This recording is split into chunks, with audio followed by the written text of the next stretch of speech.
Translation, welcome to Cranked and Ranked. It is the second part of our two-part Cannibal Corpse discography ranking. And last time it was a blast. Some of you have been commenting and saying that it was hilarious. And I love when we're able to make other people laugh. I almost feel like it makes me want to go back and be like, oh man, maybe we should have tried to be funny on all of our episodes. I mean, maybe we are occasionally, but I feel like last time we were on fire. I feel like it's always at its funniest when it happens naturally. You don't want to force it too much. You know, you forced the laughter, then died. Yeah, that's why I never really got into things like Mystery Science Theater 3000, where it just feels like dudes that are constantly having to make a joke every couple minutes, and I'm all like, sometimes it just feels a little like that. That wasn't a very good joke. You just threw that in there because you needed to fill some space. Anyway, so yeah, Cannibal Corpse Part 2, and we are Cranked and Ranked. If you're joining us for the first time, we rank rock and metal discographies and other type lists. And with me, me, old head, a.k.a. Steven, with me always is Eddie Sparxx. Hello, sir. Yo, Adrian. Yo, Adrian. Why isn't there? See, here's the thing: is that there's so many sort of jokey bands like on the internet. Why isn't there a death metal band where the guy just does a really slurred Sylvester Stallone thing over the music the whole time? Because it's just the same as you get those bands where it's like, this is some brutal slam, and the vocals are always like, yeah. And that was really good. That was pretty good. Because that's what you do. You breathe. It's inward singing, as Jack Black once said. Yeah, it's the inhale stream. Okay. I used to do a pretty good deathcore brie back in my 12-year-old days. So really, there should be all these different death metal bands with just. That should be a thing. Like, somebody who does impressions just do songs with different celebrity voices. You know. Have you ever seen Austrian Death Machine? I've heard them. It's been a very long time though. Yeah, the Arnold Schwarzenegger inspired thrash band. Yeah. Get to the chopper! It's fucking cool. I just remember enjoying their album covers more than the music, but I guess that's that's just me. It seems like bands that are supposed to be funny never quite live up to repeated listens. It's always like, yeah, this is great. We'll do something else. Yeah, it's weird. Like, there's bands that can be funny, and then there's bands that are parody bands. Like, for example, Mr. Bungle aren't a parody band, but there's a lot of humor in what they do. Yeah. Like, that's the stuff that stands the test of time, because it's like, it's that part in Egg where it does that funny skank beat. Yeah. You can't help but smile. Yeah. But, like, it doesn't come off like it's taking the piss out of anything. It just sounds fucking funny and cool at the same time. According to some Mr. Bungle fans, that's all it is them taking the piss out of everything, which I guess if you want to look at things that way, that's a sad life. But, to each their own. But today, you know what? It's a joyous occasion, because we are going to be talking about it's the top 6 is what we're doing today. Top 7. Top 7 Cannibal Corpse albums. 7 to number 1, all bangers in my opinion. I think we reached Banger Central in the last episode already. So let's just go ahead and fucking kick things into gear with Eddie's number 7 Cannibal Corpse album. Okay, so my number 7 Cannibal Corpse album is Wretched Spawn. Nice, good one. Which is probably the most. Is it the most graphic of their album covers? It's certainly one of them. It depends on what you're considering graphic, because I think the newest one with a baby being ripped in half, that's a little more true. Gruesome. But the way this one is drawn, with the creature popping out of the woman, and there's things coming out of a vagina in this image, so that's pretty hardcore. Whole ass demon. Yeah, it's it's pretty intense. Yeah, it's definitely one of the upper ones in terms of grossness. But there's some killer tracks on here. Severed Head Stoning is a ripping opener. Like, they're throwing severed heads right off the bat with the song title, Severed Head Stoning. That would, and you know what? That'd kill a motherfucker. You throw somebody's head at somebody else and it hits them in their head, then they're dead.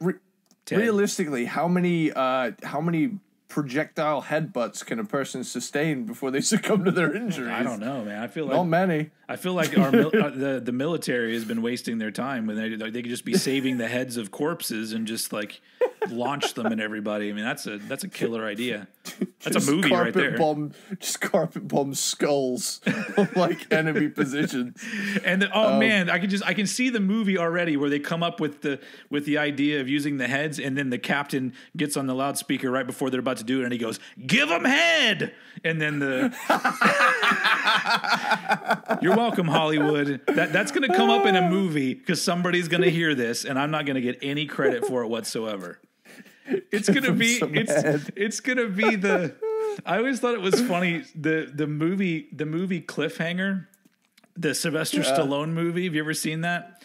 No, but I've been meaning to. It's great, but the thing that I always thought was fascinating about it is that, usually in the credits in the beginning, it'll say story written by so-and-so or based on a novel by so-and-so. But the beginning of Cliffhanger says based on a premise by so-and-so. And I always just imagine, like, what does that mean?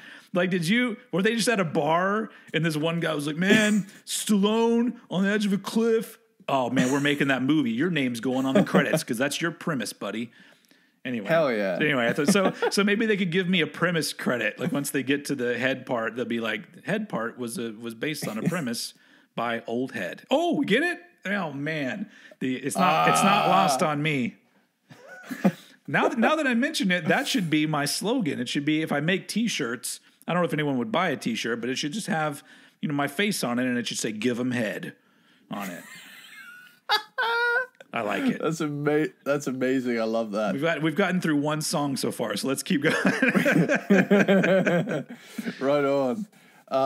We got Psychotic Precision. I have to say, like, so far in the catalog at this point, this is the most intelligible any of the vocals have been. Like, by this album, in stark contrast to the ooh kind of stuff from the Chris Barnes era, like, you can actually pick out what's being said. Yeah, I mean, the production on this album is pretty clean. Like, everything's very clear on this.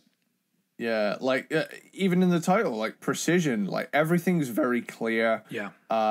Decency Defied. Good God, this one is awesome. You mark your skin, it gives you pleasure. Sorry. It's perfect mid-tempo, skull-crushing riff. Fucking awesome.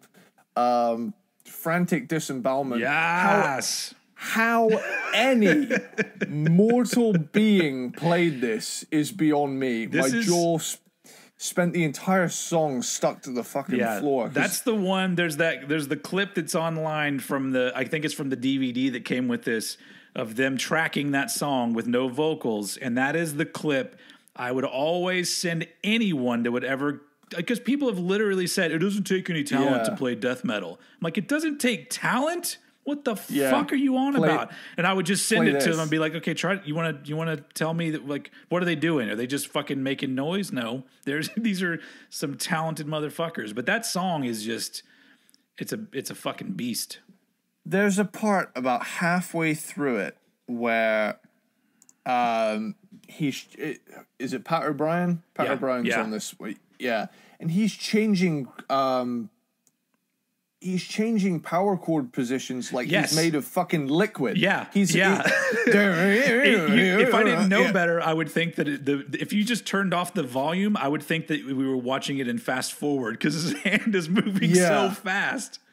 It's ridiculous. I found fuck, I feel so bad because I can't remember the name, but I found this video of a girl covering it. Yeah. and watching her play it, because the quality of the Cannibal Corpse, them playing it, isn't very good by today's standards. It's from like 2006, and it's been uploaded since 2006, so it looks like it was recorded with a potato. But the thing is, like, being able to see with like 60 frames per 60 FPS quality, seeing the hand moving, it's like she's the fucking T1000 going around this fretboard, and I'm thinking, how the hell do you even start to think about playing that, let alone composing something so fucking horrifyingly intense and awesome? Like, yeah, that's a Pat O'Brien composition right there. So it's like he's that's the reason why I miss him being in the band, even though I think that Eric Rutan's doing a great job. But Pat O'Brien is just one of those guitar players that I would just watch him do his thing and I'd be like, man, that guy is fucking, he just makes really difficult shit look really easy. And that's the mark of a great guitarist to me. The shocking thing about this, though, is apparently I heard, I don't know how true this is because I haven't like dove deep into it, but I can believe it. How this song was only ever played live once because it's just that fucking hard. But yeah, like even listening to it, I remember thinking, wow, that sounds really hard. And then I watched it and I was like, I didn't say, oh, that's how you play it. I was even more confused because I thought, how? The hell is happening? Yeah, there are some bands that I think that there's always people in the audience, me being one of them, where like I'm not moving, I'm not moshing or doing anything. I'm watching. You're just. Like, I remember when I saw Gorguts the last time. This was a few years ago, maybe like 5 years ago, and I just remember watching Luke, the main guitar player, playing a couple of the songs and being like, what is he playing? I don't know what that is, but that's fascinating to me. Yeah, absolutely mind-blowing shit. But then you get the Wretched Spawn, awesome title track. Cyanide Assassin. Yeah. Now I have a little like analogy here. Bear with me. Okay. Cyanide Assassin has a mental, horrifying, harmonized tech death riff, and I call it a bee swarm riff because every time I hear something that sounds like it, it reminds me of someone being in a bee swarm, like, fuck, look at all these bees. Like, there's that kind of thing. There's a song we'll talk about on one of my albums I'm going to talk about where that has one of those riffs where it just sounds like you're being attacked by bees. Yeah. It's fucking frightening how they come up with some of these harmonies as well. Like, because it doesn't feel melodic, but there's a lot of melodic stuff going on, even if it does just feel like you're being pounded. Yeah. But yeah, then you get Festering in the Crypt is slow and crushing. Nothing Left to Mutilate, another absolute all-out pummeling. Here comes one of my favorites. Yeah, here comes possibly the I would say this is definitely a contender for the best song title on the album. This is the one song title where I audibly go, ow. Yeah. I think it's just because it's so relatable as well. I guess so. For those who don't know, it's blunt force castration, and for all our male listeners, we all wince at that idea. Because cutting off your dick seems already painful enough, but with blunt force, it's like just bashing it off. Probably with some kind of dull instrument. It's not blunt force with a sharpened knife. It's probably some sort of a sharpened rock that's been laying around, and that's insane. That's one of those ones where I'm just like, you guys went too far. Yeah. Oh, dude. Just to top it off as well, you'll know I love a nasty slow riff with a double kick run under it, like it's the Where the Slime Live kind of vibe. Rotted Body Landslide, what an awesome image that is. Nice breakdown too. Slain is just more awesomeness. Bent Backwards and Broken. Again, them just nailing the brutal vibes. And They Deserve to Die is an awesome song title. And I got to be honest. I got to be honest as well. There's at least one person in everyone's life where you're thinking, probably.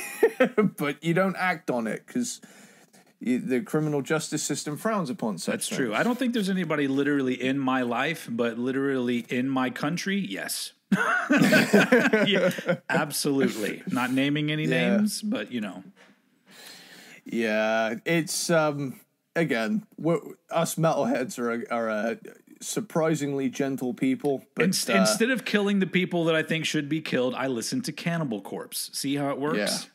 See, it's an outlet. These people don't realize what would happen if they did get rid of the death metal. That's a movie in itself right now. When the day that they ban metal worldwide and all the metalheads rise up and they realize that most of them are overweight.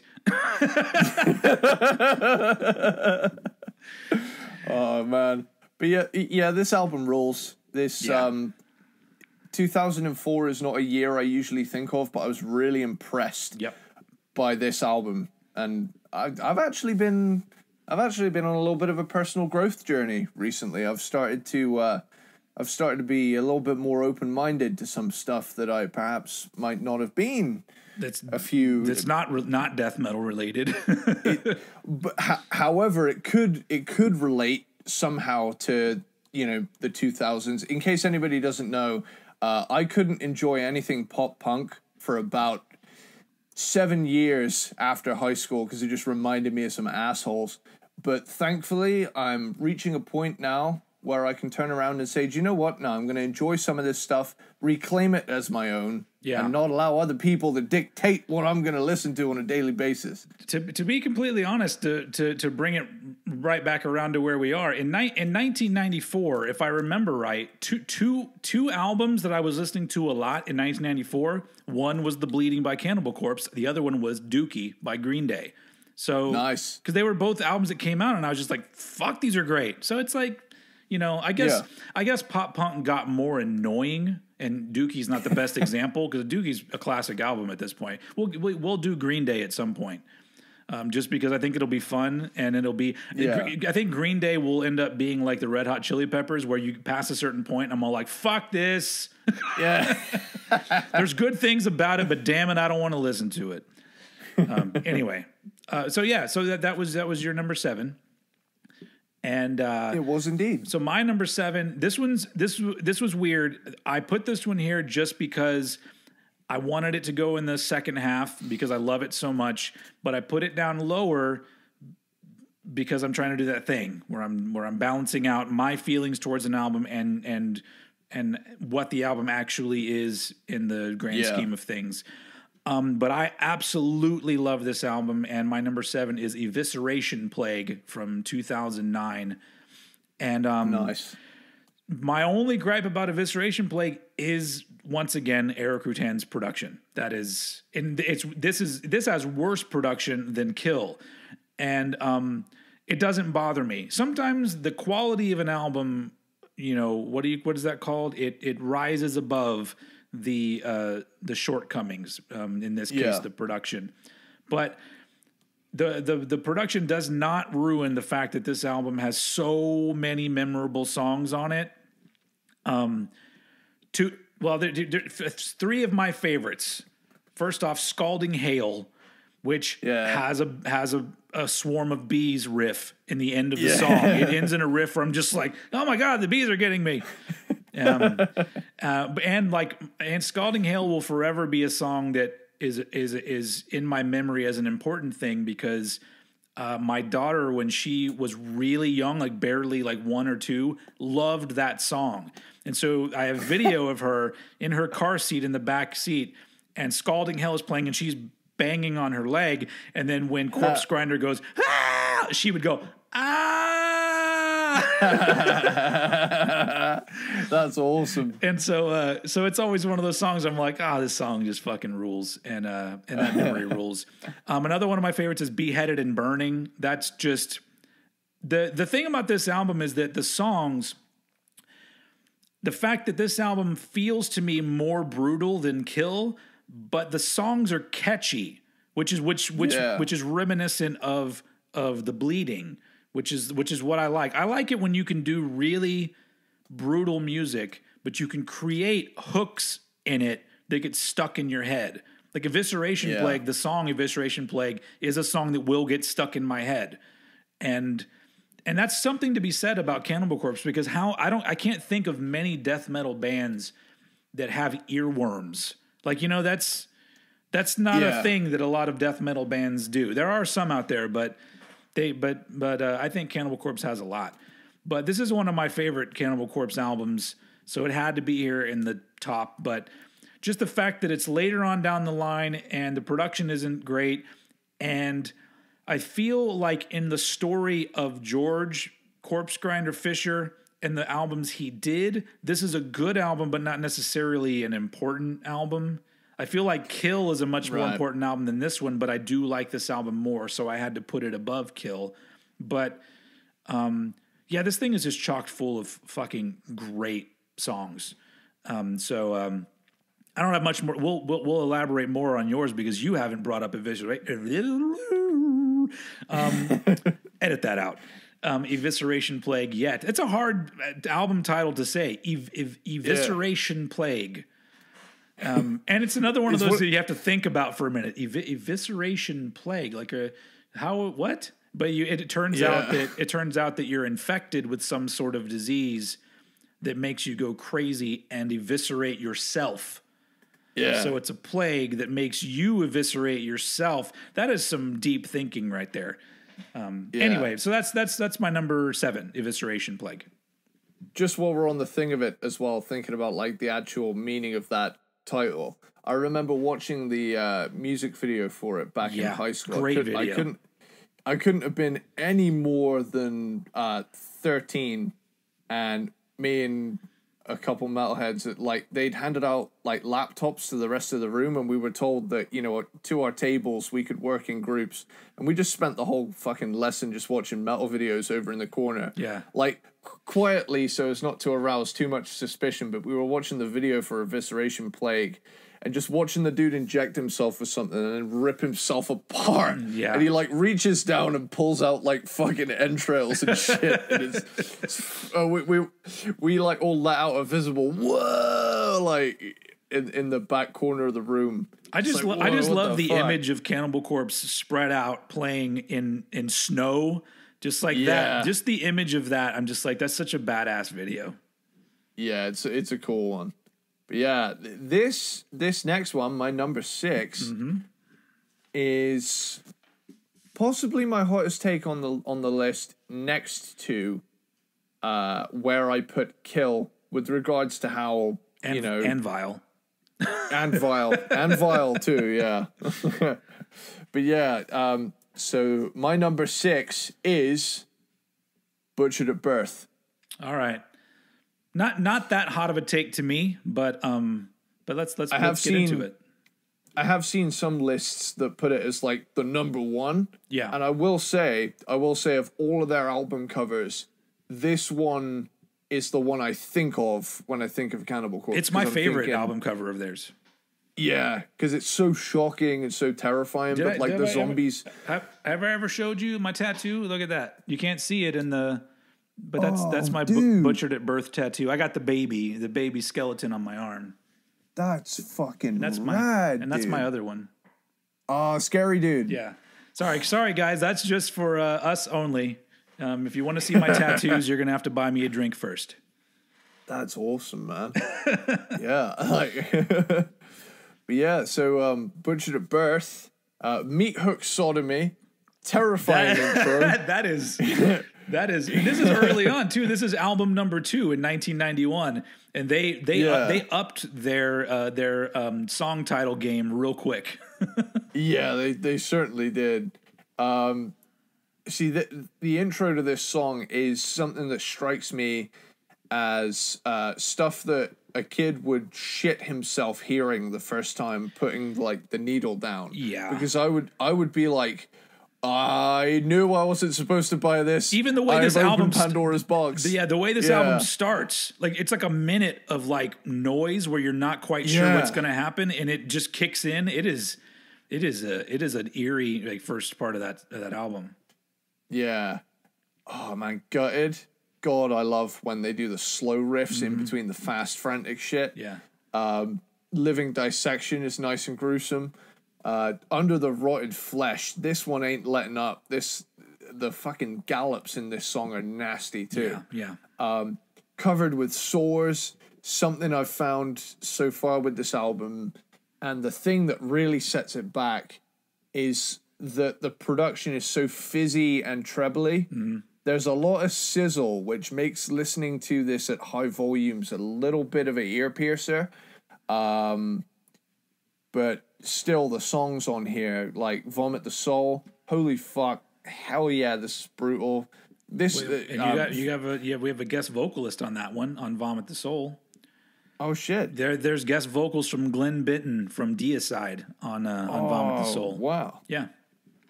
How did I miss that? I don't know. He's pretty recognizable, especially around that point in the early '90s. Like he's a voice that you just kind of knew, you know. Wow.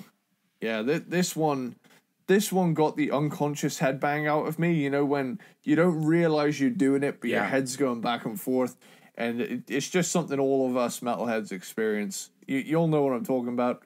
But Butchered at Birth is just as gnarly as you'd expect.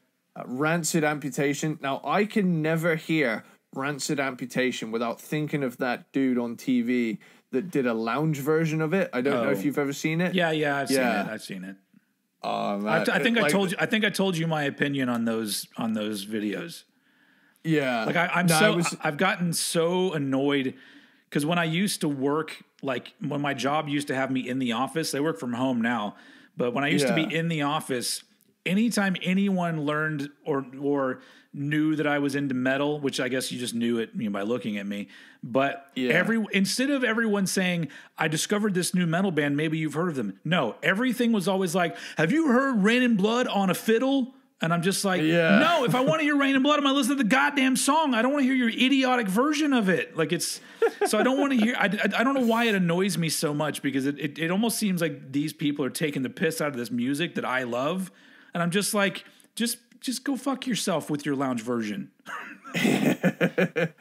To me, I don't feel as strongly, but like I think for me it's just I've always kind of like enjoyed hearing a different version of something. Like obviously it's not replacing the original, but it's just fun to hear. I'm being unnecessarily critical, and it's the same thing that I do whenever I'm all like, they're remaking Point Break, they're gonna fucking ruin it, not realizing that I can still just go back and watch Point Break anytime I want. They didn't ruin that movie. They just made a shitty different version of it. I agree. Yeah. I agree. They didn't need to do it. They didn't need to do it. The original was great. Yeah. But if someone turns around and says, "Hey, I made this giant floppy disk Mellotron thing," I'm like, does it play Cannibal Corpse?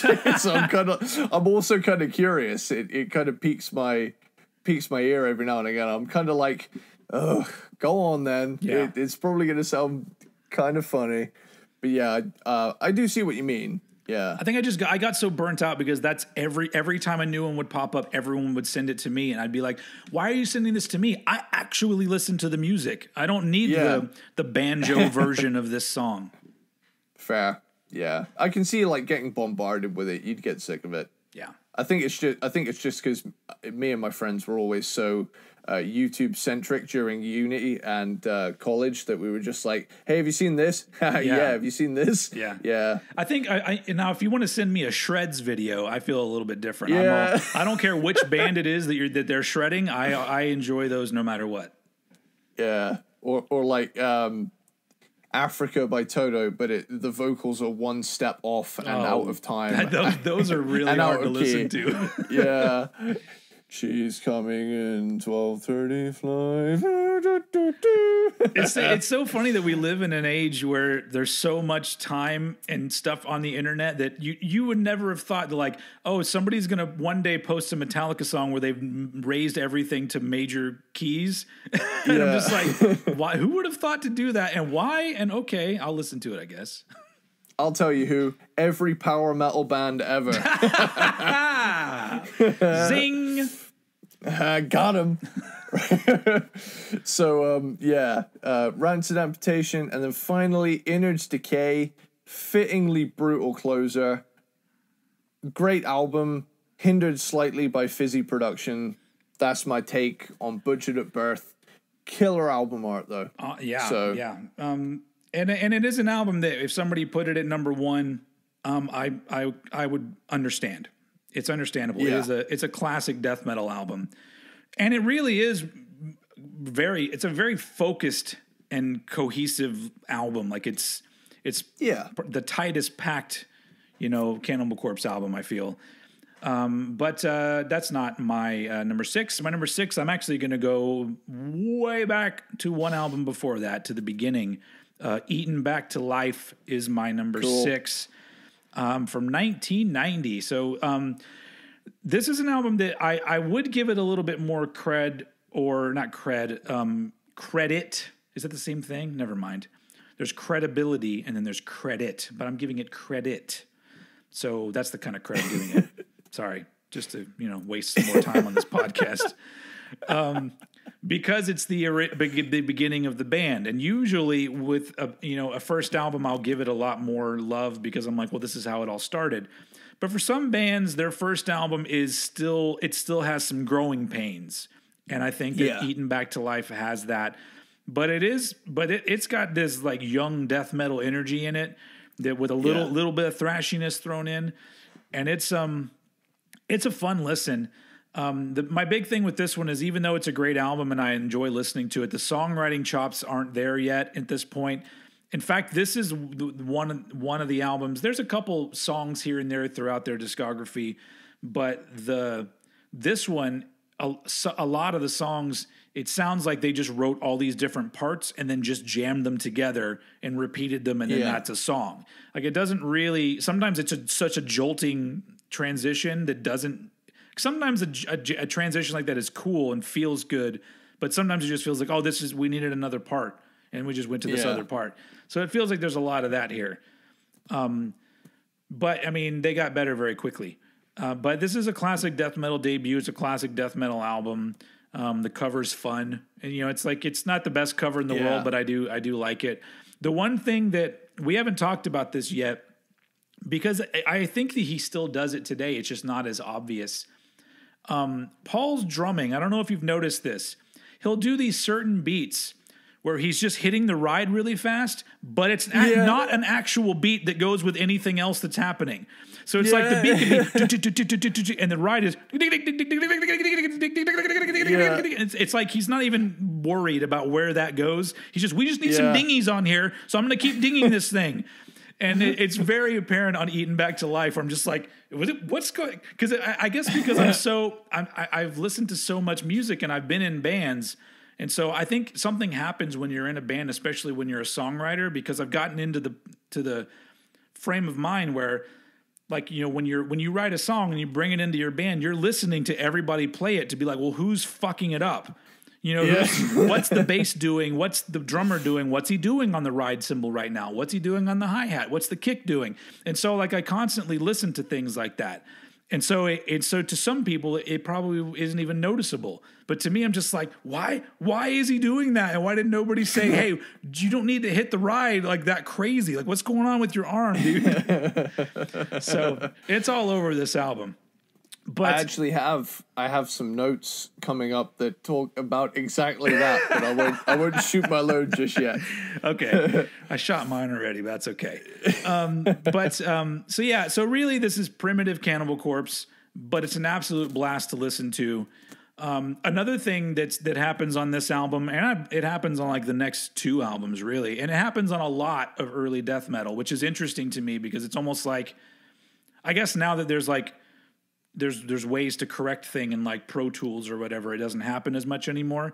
But on all sorts of death metal albums from the 80s and 90s, you will hear the vocals drift off of the beat, where all of a sudden the singer, instead of singing over the downbeat, is now doing vocals over the upbeat. And it's because it's so fast, and they're trying, I gotta keep this voice at the same time. Oh my God, I'm drifting away from the vocals. And it's like they just left it in the album. And there's a lot of that on Eaten Back to Life, where the vocals are just all of a sudden start to drift.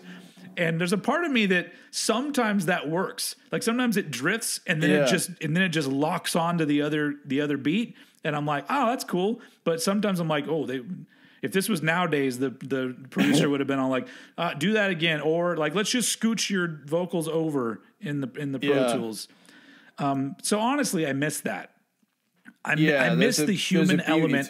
The human element of death metal is gone for the most part. Yeah, and I miss it because it's mistakes, but and I don't know. I like it. I like hearing drummers, kind of go on and off the tempo and things like that. Like it just feels like a more exciting album that way. And Eaten Back to Life, it has all of those things. Plus, it's got A Skull Full of Maggots, which is a fucking amazing song. And and it's just. It's if you ever wanted to be in a room full of people yelling the word maggots, then just wait till they play that song. Anyway, so that's my number 6, Eaten Back to Life. Cool. So my number 5 is the most pleasant surprise of the entire catalog for me, and that is A Skeletal Domain. Oh man, I love that this is high up for you. This is awesome. I was extremely impressed with this album. Yeah. And I think a lot of it is attributed to the way it sounds. Didn't we say last time it's the best sounding? I really do. Yeah. I went back to listen to it again, and this was after listening to a couple others that I thought were really well produced. And I really do think this is the best sounding one. And it's got a lot of killer songs on it to help it out. So that's, 2 pluses right there. I like starting right out of the gate with High Velocity Impact Spatter. Like I can categorically tell you that this production has my 100% approval. Yeah, because it's almost like if you listen very closely, you can hear me in the next room going, "Fuck yeah, this fucking rules!" Because like when I heard the drums come in, like, good Lord, they sound so. Everything sounds so full of life. Yeah. And that's why it feels like a shame to me that on the next 2 they went back to the Eric Rutan kind of hyper compressed stuff. Mark Lewis was the producer, and he's worked with like Trivium and Devil Driver, Black Dahlia Murder. I mean, he got a great sound out of him. Like it's sadistic embodiment, like a return to their like kind of thrashy roots. Like there's some echoes of slightly more melodic sections, and I say slightly as in like they're still doing their Cannibal Corpse thing. Yeah. That guy is not totally great because there's a few albums on his list that he did. He did the newest Havoc album, and while I do like that album, the production is not amazing on that. So this guy is, I think in this case, he just hit a home run with this album. Yeah, definitely. Like on Kill or Become. Fire up the chainsaw. Oh, yeah. Hack their fucking heads off. Like, what a great sing-along part for a death metal band, you know? Yeah. Or a growl-along part. Skeletal Domain, up-tempo. A Skeletal Domain. This album not only sounds brutal, but equal parts evil, and even down to its entire packaging. It's a lot more atmospheric in the sound of it. It's also got there's not really any gore on the packaging of this. It's more like a hellscape with like giant there's skeletons heads. And stuff, but I mean it is a skeletal domain. So I guess it's not a rotting flesh covered domain. It's just a skeletal domain. www.skeletal.com. That's a domain, isn't it? It's pretty fucking cool. Was that the ultimate dad joke I just did right there? That was a pretty good one. I mean, I am a dad, so I can get away with it. Okay. I feel like I don't know if I've mentioned this on the podcast, but I feel like dad jokes have reached a point of like ironically unfunny, but funny at the same time, that they're now just fucking hilarious again. Yeah. Like, I would like to agree with that. All for it. I'm all for that.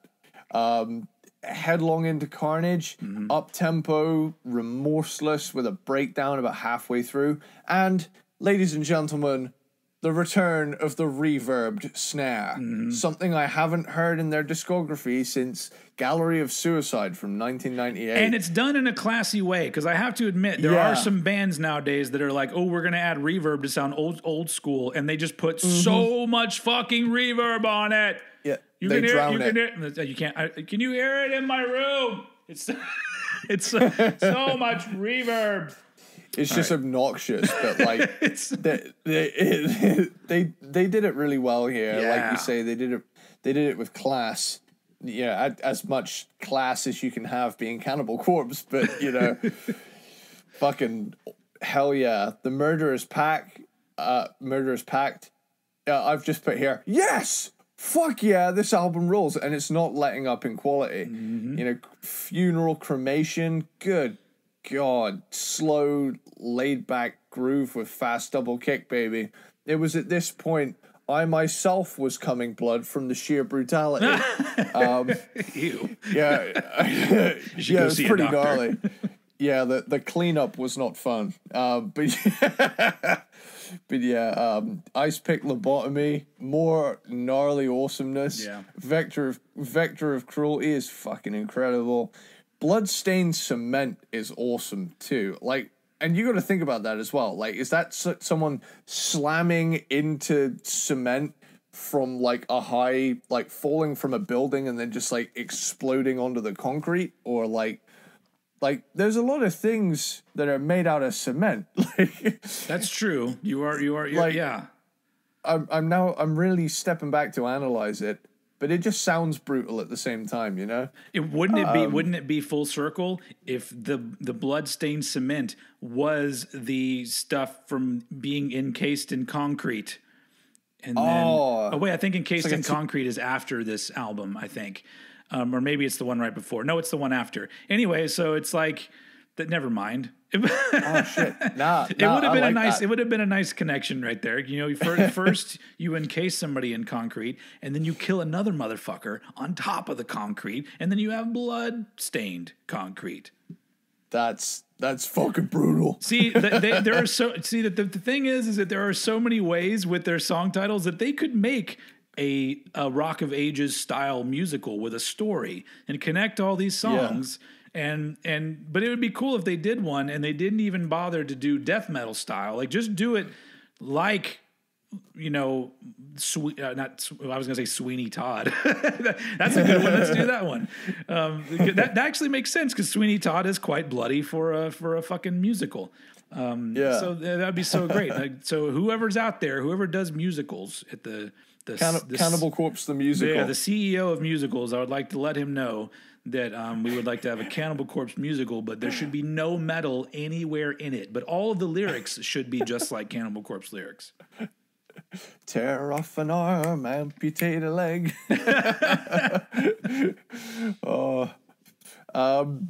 Asphyxiate to Resuscitate is groovy and thrashy. That's just confusing. Yeah, I was going to say, it sounds pretty counterintuitive, doesn't it? But finally, Hollowed Bodies is the final blow delivered to close out this incredible album. Album-wise, do you think this is the most tame album, like, collection of song titles of all of their albums? Like, it's... like, none of it is really that gross. Like, Ice Pick Lobotomy, sure, that's pretty brutal. But everything else, it's not a very gross album. They look a little bit more like Slayer titles than Cannibal Corpse. Maybe so, but I like that about this album. It is, if Cannibal Corpse made a classy record, I guess this would be it. Yeah. Well, that is my number 5, A Skeletal Domain. Awesome. My number 5 is an album that we've already talked about on this episode, so I'm going to go quickly through it. My number 5 is The Wretched Spawn from 2004. Awesome. I think this album is fucking strong as fuck. It is one of the best Corpse Grinder era albums. One of the best produced Cannibal Corpse albums. This is probably in the top 3 or 4 really great sounding Cannibal Corpse albums. This is the last album with Jack Owen on guitar, which honestly, I miss him being in the band because I like the style that he brought into a lot of the stuff he did. This one is the second, like the second of 2 produced by Neil Kernon. He did Gore Obsessed also, but this one sounds way better than Gore Obsessed. Yeah. And once again, we already talked about Frantic Disembowelment. No need to talk about that anymore. But this album's filled with killer riffs and killer songs. And I feel like I talked about this last time about how I feel like Kill is the beginning of a new era. So this is like the ending of an era. And I feel like they go out on a high note here. Yeah. And I really love hearing Doomy Cannibal Corpse, which is on the Festering in the Crypt song.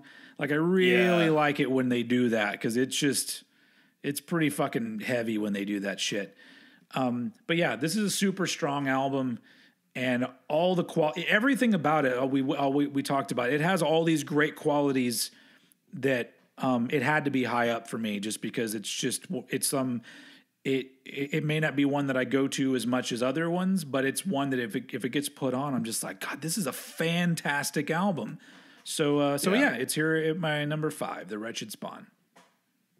Cool. So my number 4 is Evisceration Plague. Hey, love it. This album is probably the one I've listened to the most because it's the only one I actually own. I've got it on CD. But yeah, without further ado, I'm just going to take us right through the tracks because there's a lot of great ones here. We have time for ado. Yeah. This podcast is all about ado, sir. So it's so funny that we both say that phrase without further ado, but then eventually ado happens anyway. Yeah. Yeah, like this one here I've spent more time with than the rest of the catalog, except maybe Tomb of the Mutilated. This one for me, it's got some real killer stuff on it. Priest of Sodom, brutal opener, great song. Great one. Yeah. Then immediately followed up with Scalding Hail, which is less than 2 minutes of unrelenting violence. Oh, yeah. And it's just, I'd love to picture your daughter in the back of the car. Yeah. Like, now that you've told me that, scolding. It's so weird that Cannibal Corpse is this band that makes this brutal fucking music, and early on my daughter connected with it, and it's a band that my wife somehow got into. Like I wasn't always playing Cannibal Corpse. There was a day where I think she came home for work, or she texted me and she's like, I've been listening to this new Cannibal Corpse album. It's really good. And I don't remember which one it was. I think it was Red Before Black that she was listening to. And I'm just like, the fact that she just found her way. She does not listen to metal most of the time. She listens to it when I listen to it. She appreciates some of it, but that's not her go-to kind of music. So the fact that she found her way to Cannibal Corpse, and also early on my daughter was into it. It's an odd thing. This band is just they're the Metallica of death metal. Like they cross over, and it's I don't know. I don't think they get enough credit for that, for being a band that is this brutal in a lot of the things that they do, but at the same time they reach a really wide audience of people for a band like this.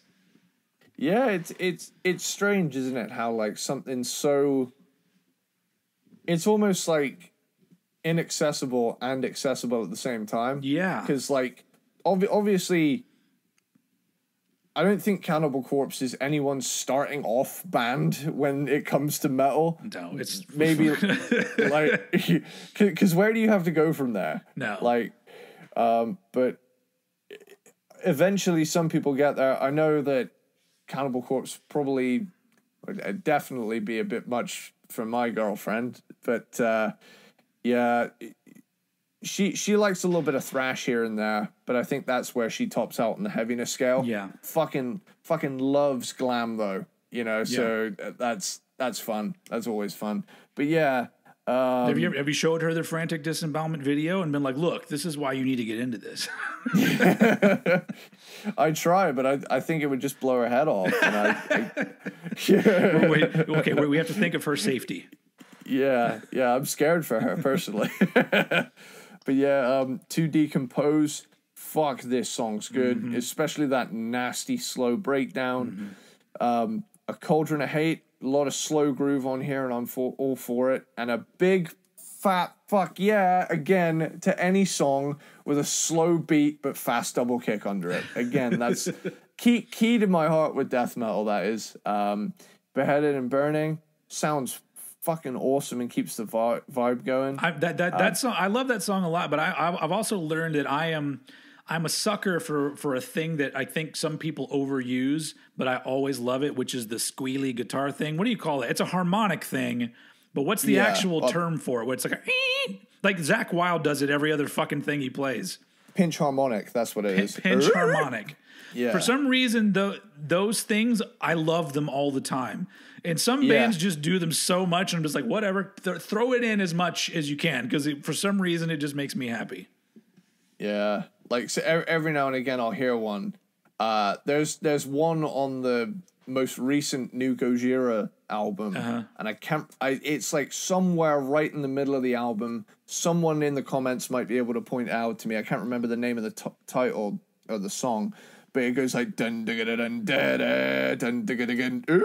And I'm like, hell yeah. Yeah, I don't know. I think it's probably also because I've never been able to master that. I can't. They happen on accident whenever I do them. I'm like, ooh, I'm gonna do that again, and it doesn't happen because I'm not that kind of guitar player. Oh man! As soon as I learned how to do it, I was like doing it all the time. It was like every other,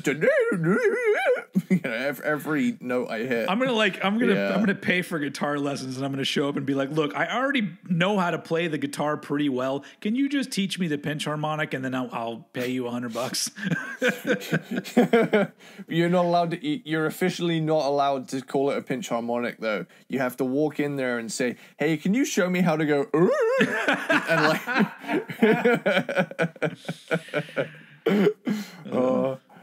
I love it. Evidence in the Furnace is fucking awesome. That's just one of those that blows me away. And there's some like cool tempo shifts in that one, and there's a really cool descending part, kind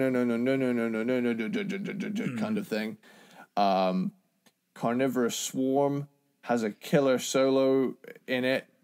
And here we come to the title track, and I gotta 100% agree. Earworm is what I think of when I think of Evisceration Plague, because this is one of few death metal songs I ever bothered to learn the lyrics to, because it's so satisfying to go along with it. Plus, it's like, it just shows how good they are when they slow down. Like, they make some of their best shit when they slow down.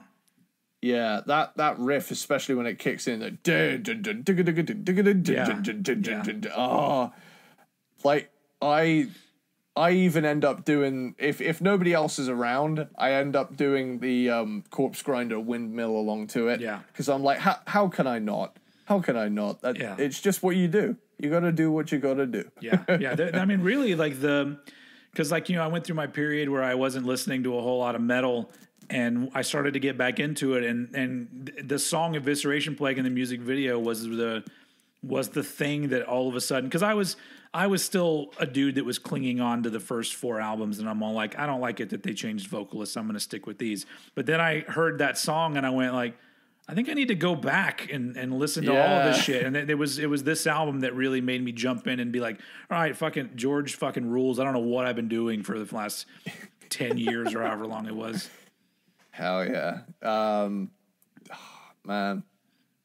It's funny, isn't it, how you go through like kind of stages with a band, and you'll like get off the ride and then come back maybe like years later and be like, oh shit, where was I? Yeah. You know? Yeah. You know, what were my eyes, what were my ears doing when I wasn't paying attention to this? I feel like that's the kind of thing, that's the most honest thing as a music fan that you can do. Because, like, That's my problem with a lot of people who are quote unquote metalheads or music fans, is that they feel like they have to be, once they make a declaration, they have to stick to that no matter what. There has to be one or the other.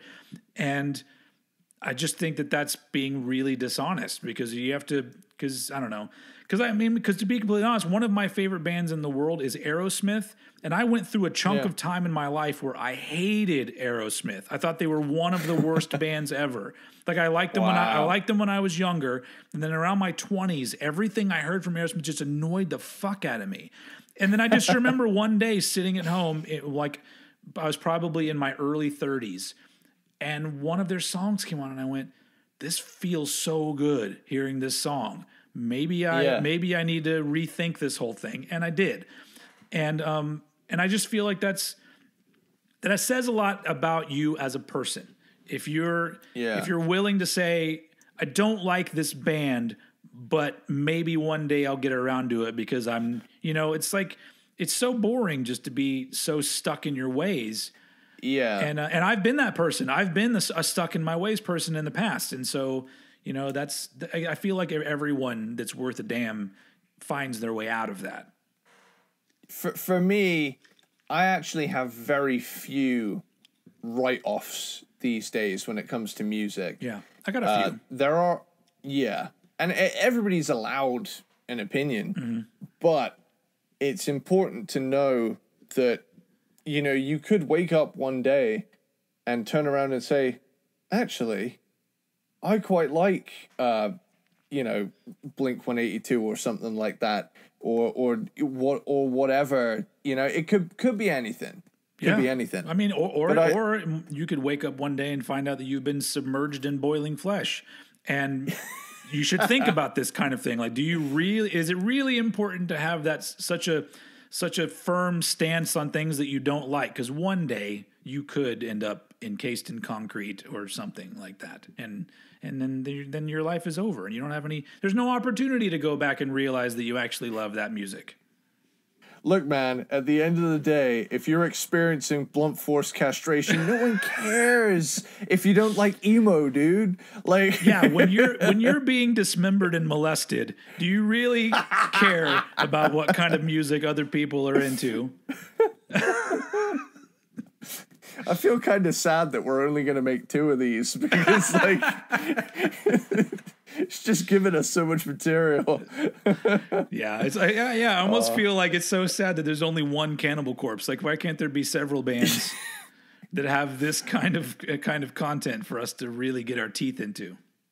Oh man, whoever's going to start a Cannibal Corpse exclusive podcast is going to have a hell of a good time. Now I'm thinking about it. You just do one song at a time and just move down the line. Yeah. And the entire premise is he just turns on the thing and just says, "Yep, it's pretty brutal." and then just leaves. No, I feel like it should be an hour-long podcast where you just make puns and dad jokes the whole time. That's fucking great. Why are we not funding this? I don't know. We're busy individuals. We already we have this going and our own channels going. I mean, as a society, why is society not funding this? I don't know. Maybe it'll happen at one point.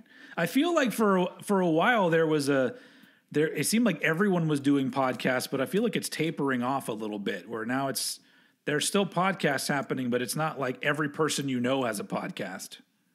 Yeah, I think it's just solely attributed to the fact that the good ones stick around, and we've stuck around, and we've been here over a year now doing this shit for you people. Don't call it a comeback, man. I've been here for years. The real test is going to be when we start putting out merch. Are you guys going to fucking buy it? Yeah. I don't even know what that would be, but All glory to the Hypnotoad. Buy the merch. I don't know. I don't get that reference. Oh, man. Futurama? Oh, the okay. Hypnotoad? That makes sense. I don't think I've even seen an entire episode of Futurama. Man, that is one of my things where I've drawn a line, and maybe one day I'll get back to it. But I've gotten so annoyed at The Simpsons that anything related to The Simpsons, I'm like, no, I don't want anything to do with it. I'd say the good thing about Futurama is it knew when to end. Yeah. I think The Simpsons has just become such a reliable money making entity that they can't, like, the brake pedal is not functioning. Yeah. All I know is that I get so like tired of seeing metal memes that have been Simpsonized, and I'm just like, just keep The Simpsons out of my music, please. And also, it makes me mad because I'm all like, why is The Simpsons the show that's lasted forever and King of the Hill had to end? Like, that's not a thing that should to be happening. But okay, that's for another episode where we just talk about King of the Hill, because I love that show. They ran out of propane. Damn it, Bobby. That wasn't a very good. That's my purse. I don't know you. I love that one. All right. Cool. So, where was I at? Shatter Their Bones is gnarly, and this one has lead guitar harmonies that reminds me of Death, like the band Death. Mm-hmm. It reminds me of dying. Yeah. Carrion Sculpted Entity is a blasty one. Unnatural is a up-tempo skull crusher with some tasty groove thrown in there for good measure. And then finally, Skewered from Ear to Eye is just about as nasty as advertised. And that middle section breakdown is filthy. And again, this is another one in, obviously later in their career, this was right at the end of the 2000s. They're approaching their third decade, or they're in their third decade of doing this band at this point, and they're just fucking killing it. Yeah. And I'm all for it. I'm all for that. Absolutely agree. I just think that it's great that they've held up so well with the shit that they do, and I think it's just because everybody knows how to do Cannibal Corpse music really well. Like, they've gotten so good at doing it now. So, but this is one of those cases where they're really good at doing it, and they had some killer songs to back it up. So I love this album. All right, well, that brings us to my number. Wait, are we on 4? Is this number 4? Yeah. My number 4, another one we already talked about. My number 4 is Butchered at Birth from 1991. This is the second Cannibal Corpse album, and like I said when I was talking about Eaten Back to Life, they get better really quickly, because this is a year later, and everything about the band has improved. Everything. Songwriting's better, performances are better. Chris Barnes' vocals get a little lower. They were more of a high-up death growl in the first one, and now they're much lower here. Yeah. This album is heavy and fucking brutal, and it's drink, by the way. I don't know how many times we've said brutal in this. Yeah. Is that tequila? Like, what do you got in that? Nah, it's just like lemon squash. Oh, well, that's no fun. Because this says drinking water on it, but this is actually vodka. So nice. I stole some of my mother's wine before we did this, though. Yeah. So I feel good. If I needed anything to remind me that you were still in your early 20s, I'm like, you stole some of your mom's wine. Yeah. Rock and roll, baby. Raid the liquor cabinet. Oh, man. I remember when I was really young, in my early teens, my dad had a bottle of Wild Turkey underneath the sink, and nice. and I just remember my friends and I would just slowly go under there and drink a little bit of it, and I was all like, my parents never really and I mean, they never said a fucking word about it, and eventually the bottle was gone, and I just threw it away, and they never said a word. And then later I realized, my parents never drank, so my dad probably literally forgot that was under there. And we could have just drank it all in one night and had a real fucking party. Anyway, so yeah, Butchered at Birth. It's a fucking classic death metal album. This is the if any of theirs like is sort of, when it comes to just your sort of breaking death metal down to the essentials, I feel like Butchered at Birth is kind of that album. This one still has some rough edges to smooth out, in my opinion, and they did smooth them out. But this album feels confident as fuck from this band. Like, it's just going from Eaten to this. It just feels like they were like, okay, we know our sound now. We know what we're doing. And it's very clear. And yeah, it's my favorite Cannibal Corpse album cover. I've always just liked the fact that it's gory, but it also has a very classic horror kind of feel to it. It doesn't feel just like overly gruesome. It just has like a weird sort of like, you would see this scene in some sort of weird old B movie horror thing. It just wouldn't have been done. It would have looked cheesy as fuck, but I just like the way this one looks. It's just aesthetically, the colors, the mapping out of everything, the hanging babies in the background, everything is just very well done. Good job, Vince Locke.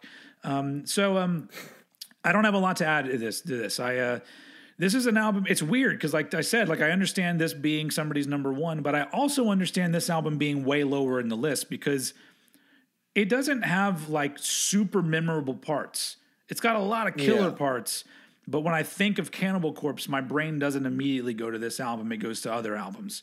So I could see why, even though it's good, it doesn't like pop out like, oh, here's this fucking amazing song or this amazing part. There's good shit all over it, but obviously because it's at my number 4. But the next 3 all have elements of them that I'm just like, this is just fucking not only amazing, but also really memorable. So let's move on to those then. My number 4 is Butchered at Birth, and let's move on to number 3. Cool. So my number 3 is their debut, Eaten Back to Life. Sweet. So this album has kind of like the 80s thrash edge to it. Like it's the most old school. Obviously, it's their first album, so it's going to have the most old school vibe. But it definitely still feels rooted a little bit in the thrash zone. Some of the riffs come off that way. Some of the vocals come off that way, and the production definitely has a lot more reverb than some of the more tighter parts that they would have. But I like the way this album sounds. Like it compared to its successor, it's less trebly and just more full frontal, chunky. Also, like I was thinking about, when you think about their sound, and this album came out in 1990. It came out in August of 1990, so it's like halfway through the year. So prior to this, how many albums were there that were full-on death metal albums? Because obviously, I think the first Obituary album was before this, Morbid Angel was before this, Death was obviously before this, but there wasn't a lot.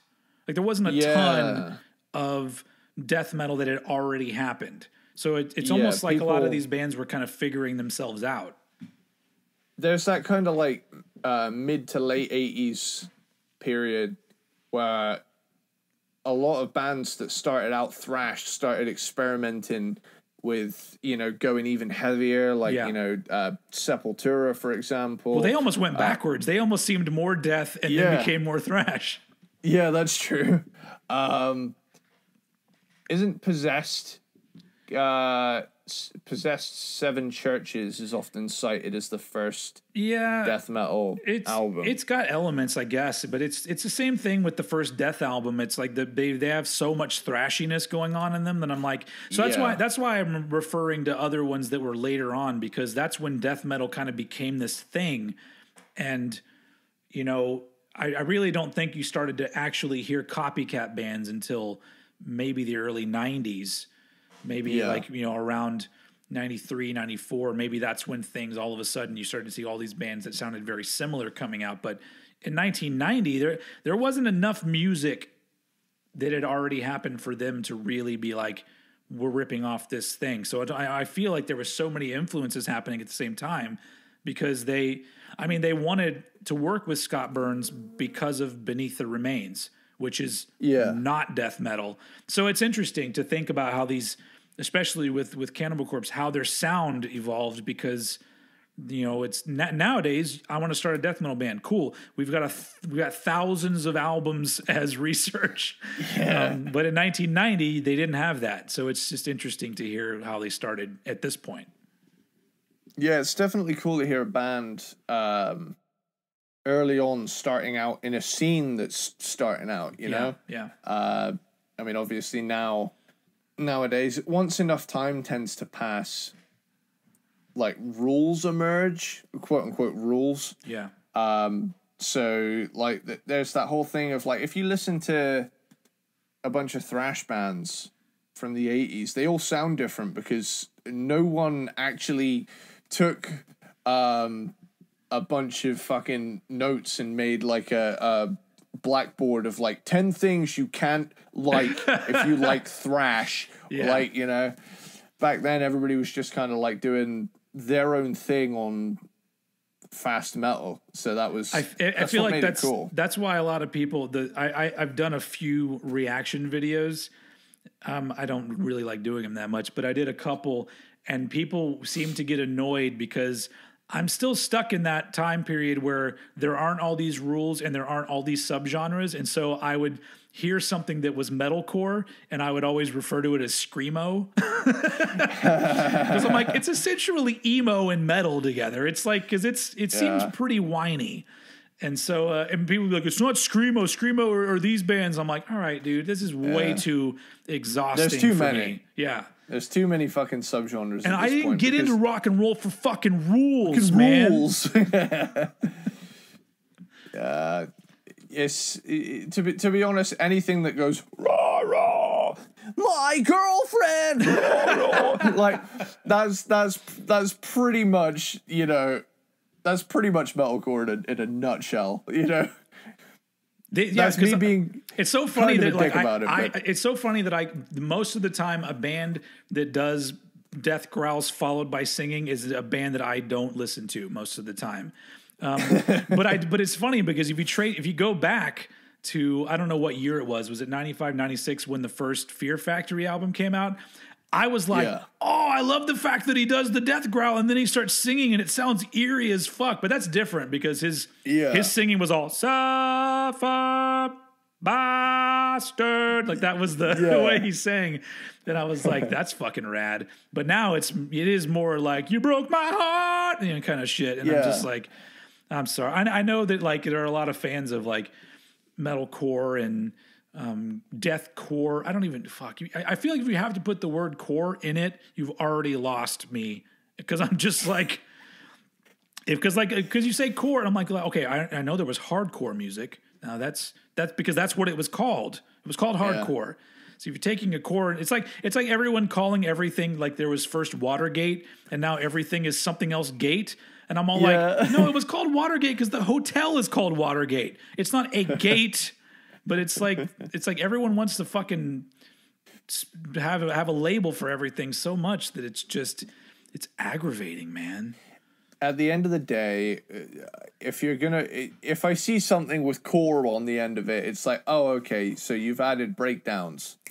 Good for you. That's it.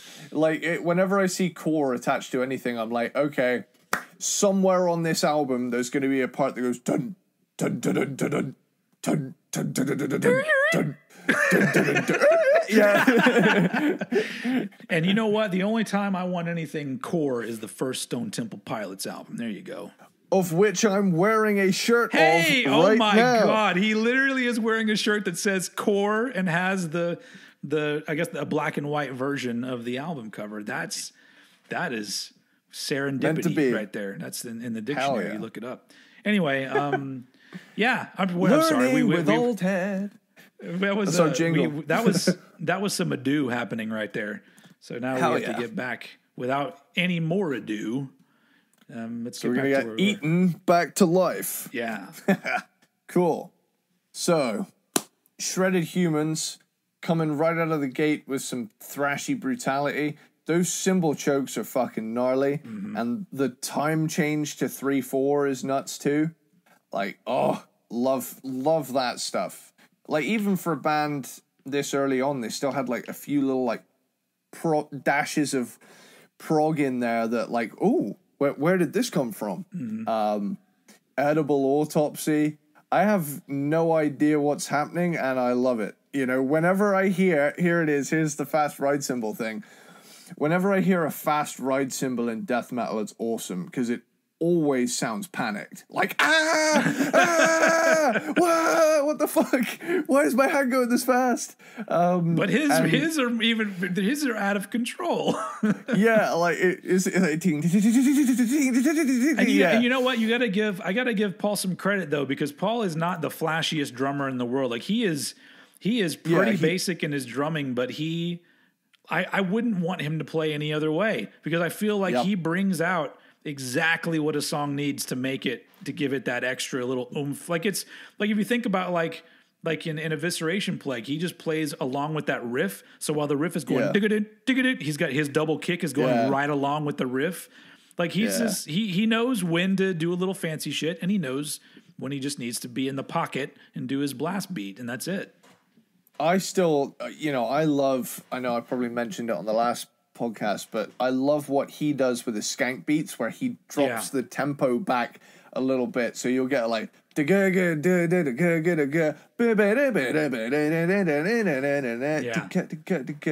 back to like I love whenever he does that. You know, when he lays back. I mean, we're gonna get to a song where it does that push and pull thing, and for some reason, I love it so much. But like I said, nowadays that wouldn't happen. Everything would be so, what is it called? Quantitized, or what's the word I'm looking for? Where everything is literally like mathematically put right on the beat. So it's like the excitement is gone. Yeah, it gets to the get off my lawn. Being robotic. Yeah, damn kids, get off the lawn. Back in my day, you were really bad at keeping the tempo. And people loved it. That's the way it was, and we liked it. And these damn kids being right all the goddamn time. It put them to death. The way Cannibal Corpse approaches a song consistently feels like blunt force trauma, and it's unsettlingly satisfying. Like, I know that they've done songs about stabbing and ripping things, but I always feel like a fist is the like perfect thing to visualize with Cannibal Corpse. Yeah. Just like crushing fucking skull after skull, you know? Mangled has awesome gang vocals. Mangled! Yeah. Like, every time that came around, I was just like, yeah, along with it. Scattered Remains, Splattered Brains. One of few times a rhyme scheme is seen, you know? That's true. It's in the title. Yeah. Scattered Remains, Splattered Brains by Dr. Seuss.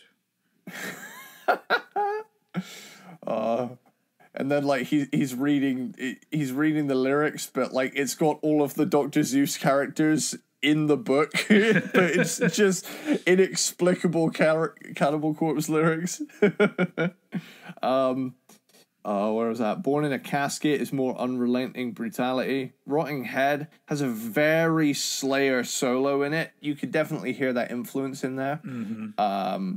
The Undead Will Feast, more of that fast ride cymbal action that I adore, and a really cool time change in the middle. And then another one towards the end as well. Like, there's some really cool parts where things change up here. Bloody Chunks, frantic as fuck. A Skull Full of Maggots is also frantic as fuck. And Buried in the Backyard, even as a drummer going on 10 years now, like, extreme metal drumming still fascinates me. Like, the sheer speed of some blast beats out there still leaves me scratching my head at, like, how any mortal soul can get, like, both hands up to such a kind of, like, thing. Like, I can do it, but it's not nearly as clean as some of these guys pull off. But yeah, Eaten Back to Life, killer, you know, first album. from a band that would go on to get even more heavy and nasty. Absolutely. My number 3 is the only album where your placement on your list is questionable to me, and I was just like, what? My number 3 is Vile from 1996, the first album with George Corpse Grinder Fisher on vocals, the last album produced by Scott Burns, so it's still got that fucking killer early 90s death metal sound. And it kicks off with fucking Devoured by Vermin, which is just a fucking killer song. This is literally nothing but killer song after killer song on this album. And I'm gonna say, I think I just goofed with my ranking. I could have put it higher, but I think I forgot to change it. To me, this stands up as a classic with all of the rest of their really classic albums. This is, and it's the last one that Rob Barrett was on until he came back into the band with Kill. And really, like, it's just an unrelenting album to me. Like, it's just they got a little more technical. From basically going from the Bleeding to this. I do think this album is a step down from the Bleeding, but that is a tough act to follow. So I don't fault it for that. And also, this is the one album we've talked about the other albums, but I think there's only like 2 or 3, maybe 4 instrumental Cannibal Corpse songs. And Relentless Beating is the one on here, and I think it's just so fucking good. This is a great intro to George as a vocalist, and this is just an absolute killer album. And the thing that we didn't discuss with this album is that it's very interesting that this album was pretty much already done with Chris Barnes, and it was called Created to Kill. And then they weren't seeing eye to eye on things. I think they were getting a little bit too technical and wanted Chris to step up. Instead of him just trying to get lower, and more gross with his lyrics, they were like, "Hey, can you try to be a little bit more on with your vocals? We need a guy that's locked in with the rest of us." And they got that guy. They got George Corpse Grinder Fisher. I've heard the Created to Kill versions that I guess they were technically demos, but I feel like they were finished versions with Chris Barnes vocals, and they're not. It's cool to hear them if you're a Cannibal Corpse fan, but it doesn't hold up to this album to me. Yeah. But this really is like a classic album to me, and I just it is one that, like, I didn't give it the time of day that it deserved when it came out, because I was really.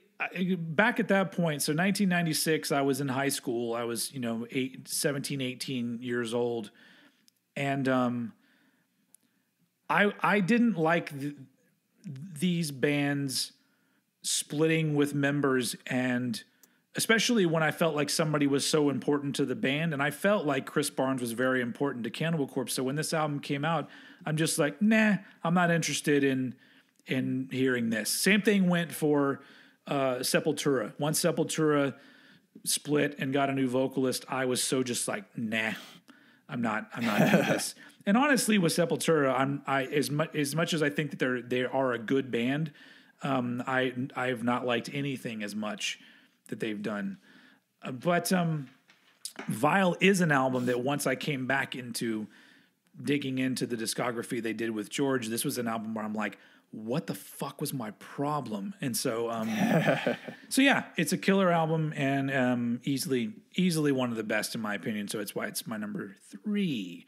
On to our number 2 and 1, which we have now narrowed it down to both having the same 2 top albums. But the question is, will they be in the same order? So let's find out, folks.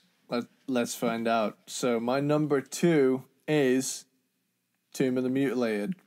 All right, man. We are fucking locked on, dude. Let's just ride this thing home, baby. Tomb of the Mutilated, 1992. Awesome. So it goes without saying that when it comes to iconic songs, Hammer Smash Face is the Cannibal Corpse song. Like, that everyone knows.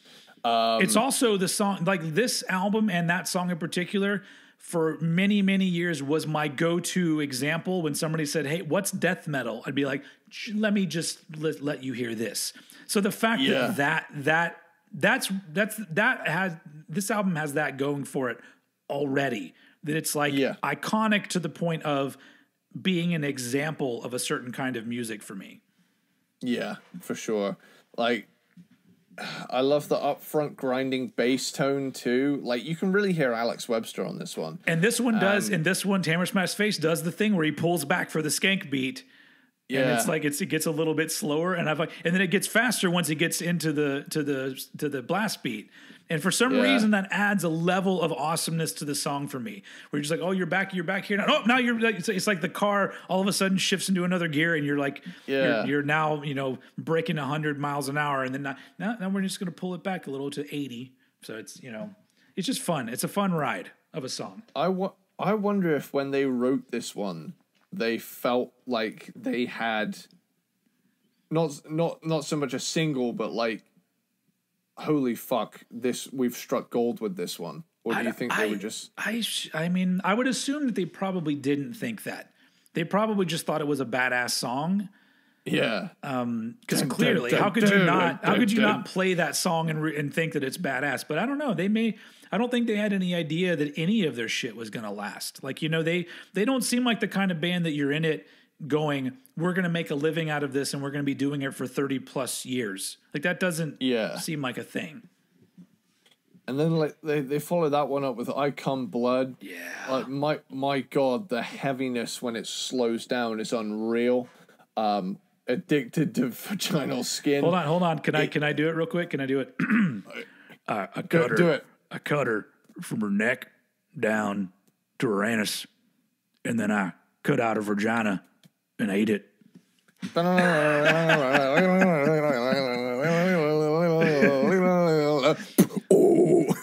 That's another thing. The vocals on this album, when I first heard it, like, it was the first time I'm like, what the fuck is this?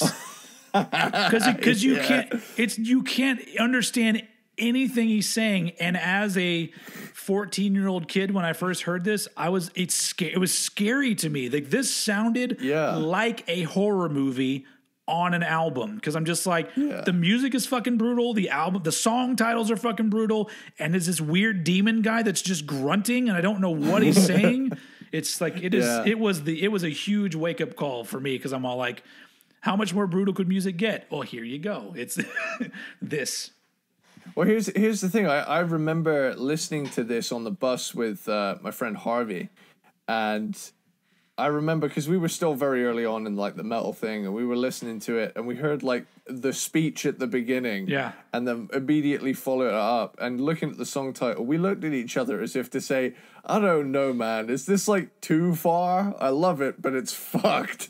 Yeah, but like it in the best of ways, like in that kind of, I feel like I shouldn't be listening to this, but I can't help but love it. Split Wide Open is a swift, brutal assault on the listener. This next one here is like, I think this is the king of uncomfortable song titles throughout the entire thing. It's just Necropedophile.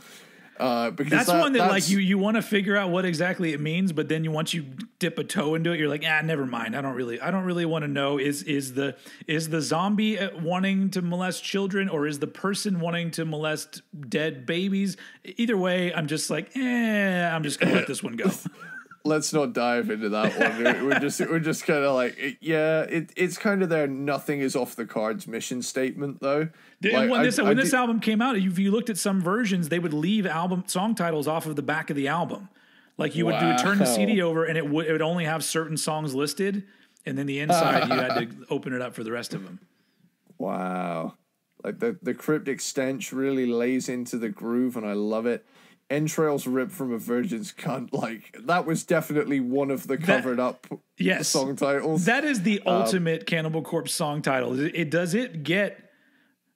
the fact. I mean, like, you know, it's different over there in England, but over here the word cunt is very loaded. It is a loaded word. You don't call anybody a cunt. You don't refer to vaginas as cunts.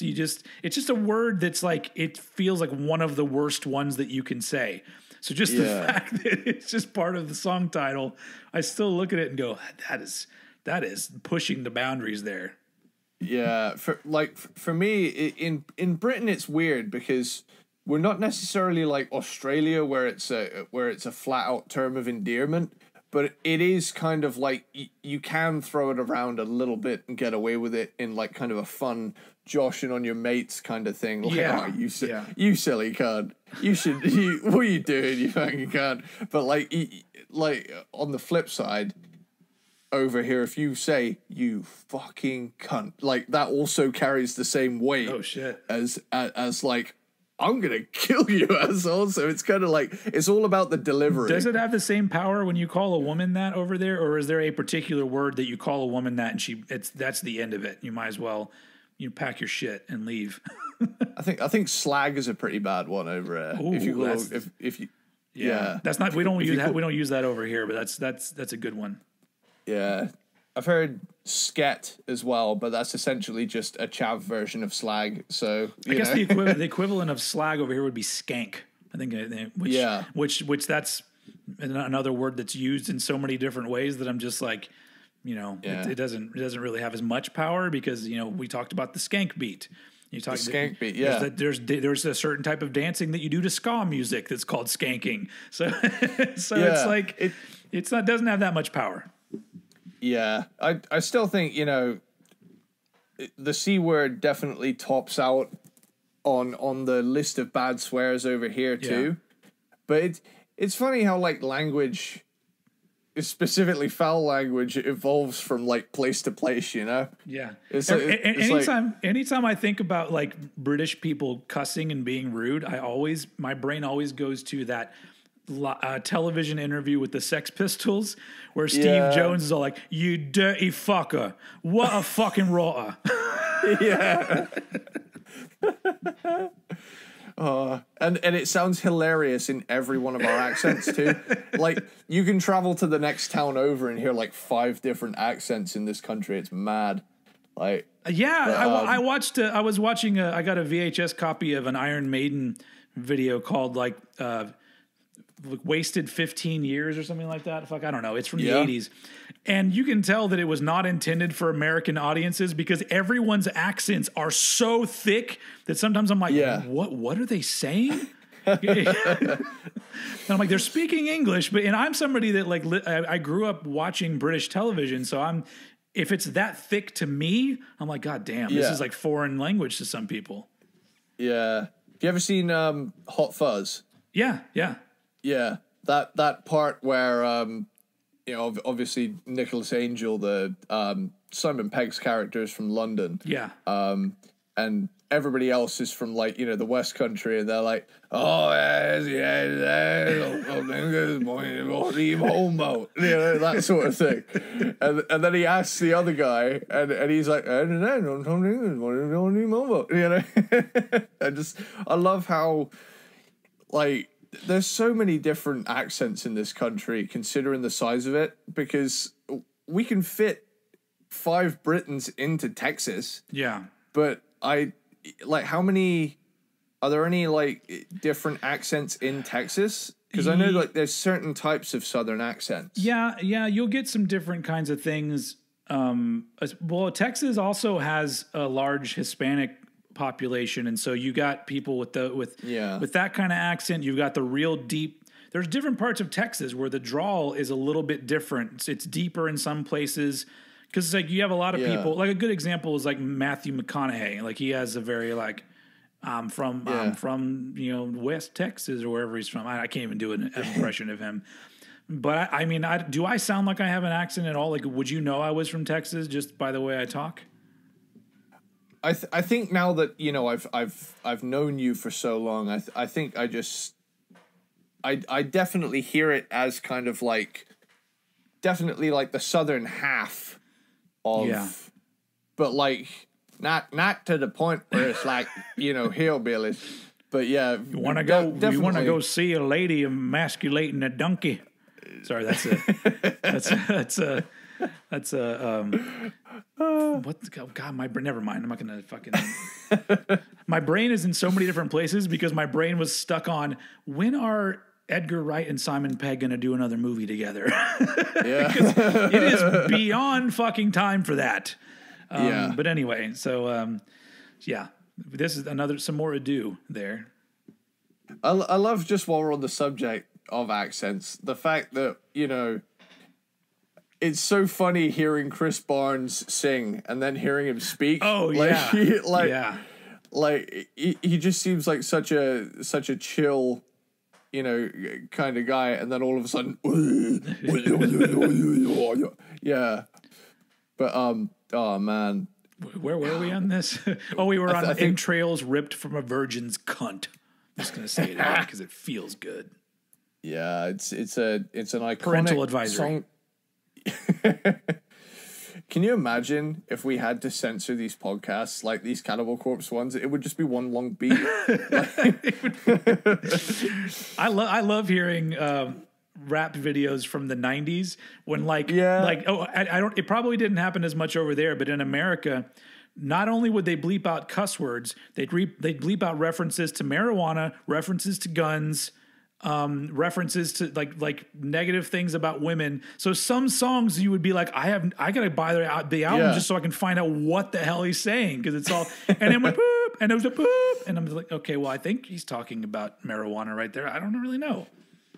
One of my favorites is when they would try and they would reverse it so that it would be like, I won't do what you tell me. Yeah. I won't do what you tell me. I like that better, honestly. That's a little more creative. Or the song Party Up by DMX, they just put different sound effects. So sometimes it's a punch sound effect blocking out a word. Sometimes it's a cash register or whatever. I'm just like, okay, that's being creative right there. Yeah. Or just DMX going, woo! Rest in peace, DMX. Awesome. Oh yeah, he died too. He did this year. Yeah. Oh shit, man. He wasn't one of my favorites, but I did like some of his songs. The weird thing for me as well is that I was at the time around him passing away, I was playing a lot of GTA Liberty City Stories, and that one is set in the late 90s, and there's a hip-hop station in that.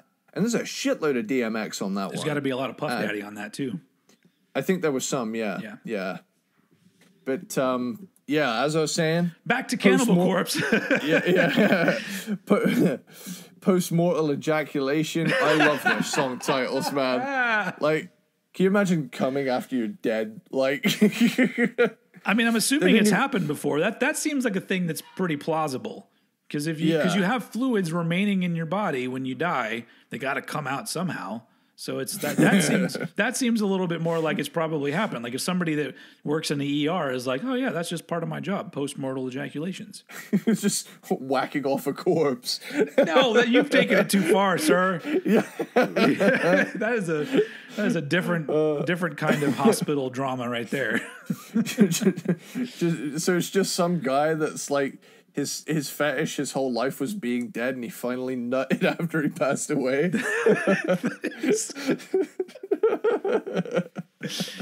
Oh my god! So, that's literally taking our theme from the last episode and turning him completely around, because it's all like finally died, then came.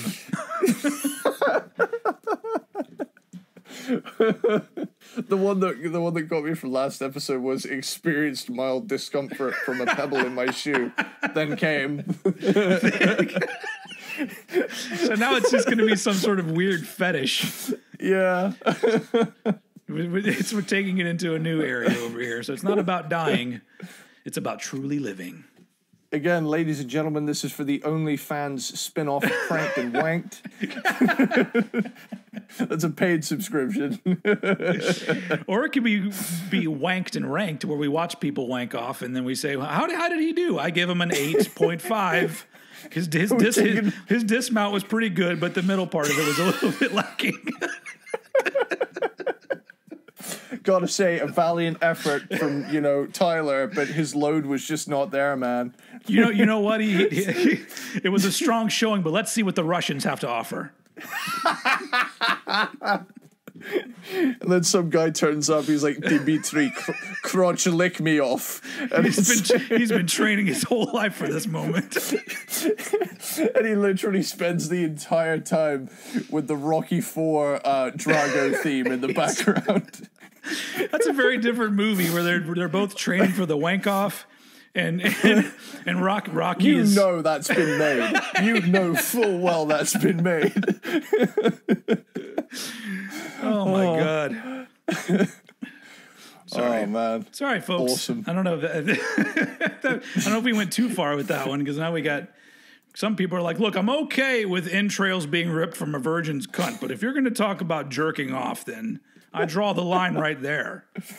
I'm listening to a bunch of dirty sinners talking about sinning with their bodies, not chopping people up like it's the right thing to do. Oh man! All right, but yeah, that's where was I at? Beyond the Cemetery was the next one. Beyond the Cemetery, crushing closing track. Tomb of the Mutilated, absolute classic album. Anything else you want to say before we get to the love fest that is the Bleeding? I mean, I think probably, because this is also my number 2.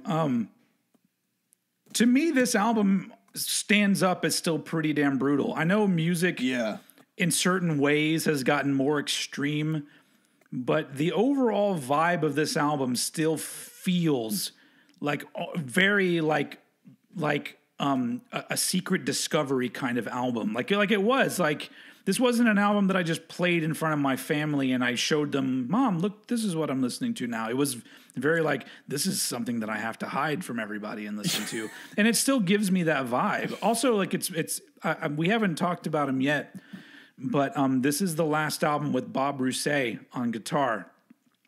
And it's weird because from what I gather, there's that really long documentary online that you can watch about their career up to a point. This was the album where they didn't let Bob Rousset play any rhythm.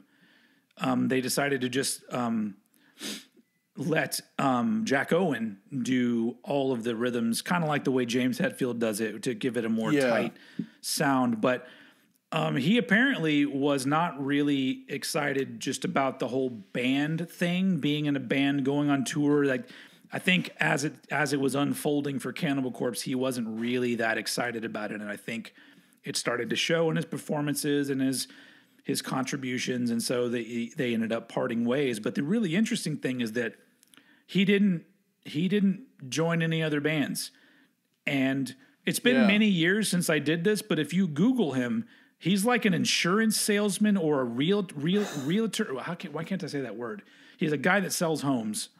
He's like he has like a regular old job, and he's a dude that wears golf shirts and has short hair, and he just moved on with his life. He was just like, yeah, I got to do this rock and roll thing for a few years, and then I'm moving on. And it's like, I wish, because he seems like a dude that doesn't want to do interviews, because I haven't seen one with him, but I'd be fascinated just to hear, like, how do you feel about everything now? Like, how do you feel about what you did? Are you proud of it?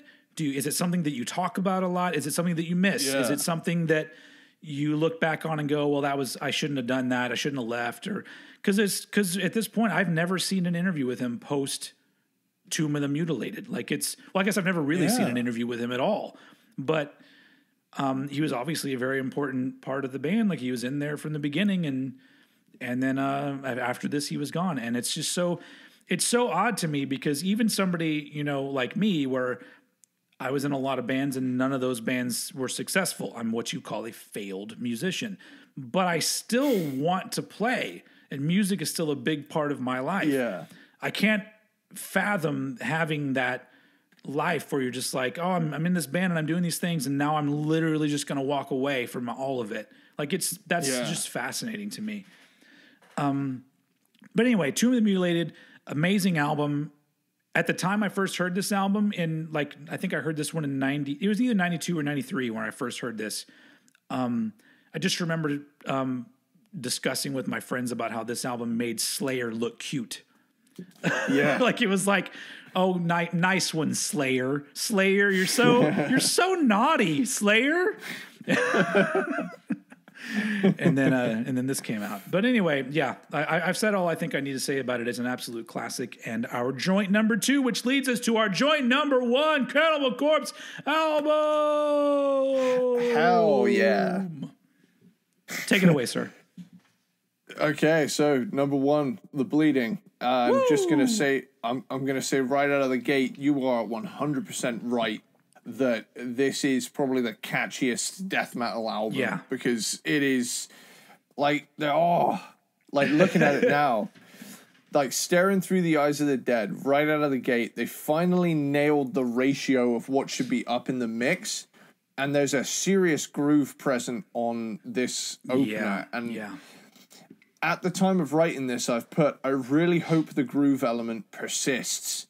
And it does. So had you really heard this album prior to doing this podcast? I'd heard Stripped, Raped, and Strangled. That was it. Oh, man. Because this, to me, this is like a greatest hits album, the way that it plays out. Because I have notes here, and my notes at one point just start listing all of the song titles in a row. Because I'm just like, it has all these songs on it. Like, it's just... Yeah. It's a fucking masterpiece, but continue. Yeah, fucked with a knife. That blast riff in the middle of that song is gnarly. Yeah. And it's also, like we said last time, one of the best fucking song titles ever. It fucked with a knife. Yeah, like that's the most death metal thing I think I've ever heard. Stripped, Raped, and Strangled, again, is a classic. And I first heard it about 11 years ago watching these Cookie Monster death metal memes that were a thing for a while, where people were editing Cookie Monster from Sesame Street. Oh yeah. And there's one in particular where they took Stripped, Raped, and Strangled, and they edited it so well that every growl is in like perfect sync with his mouth. So they think they know who I am. All they know is I love cookies. Love cookies. Oh, mate. Pulverized is some fucked up frantic goodness. Return to flesh. Equal measures.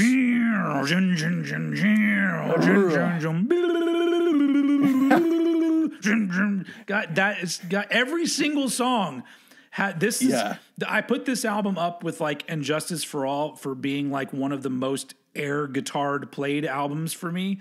Like it's just fucking good all the way through. Yeah, it's definitely equal measures brutal and groovy. Like this album has more low end than the previous 3 too, and it benefits it greatly. The pickaxe murders. You thought it was over. It's not over. I came back. I brought my axe. It's not over. Sorry. Just got a little blast. Yeah. Oh, so cool. She was asking for it. Yeah. And like here's got that fucking rip. It's so good. Sorry, I'm excited. I actually put here the pickaxe murders is fast and fucked up, and so is She Was Asking for It. Yeah. Like they both have that like real fast gnarly thing going on. The Bleeding has a cool nightmarish technical riff, and I love it. Yeah. Force-fed broken glass, more extreme brutality. And you even get some choking sound effects from Chris Barnes in that too later on in the song. Yeah. But it's that the thing that does it for me is that spooky clean guitar at the end. Oh yeah, as well. Yeah, that really adds to it because like that's the first time we've heard that. And an Experiment in Homicide is a brutal closer, but my God, this album is something else.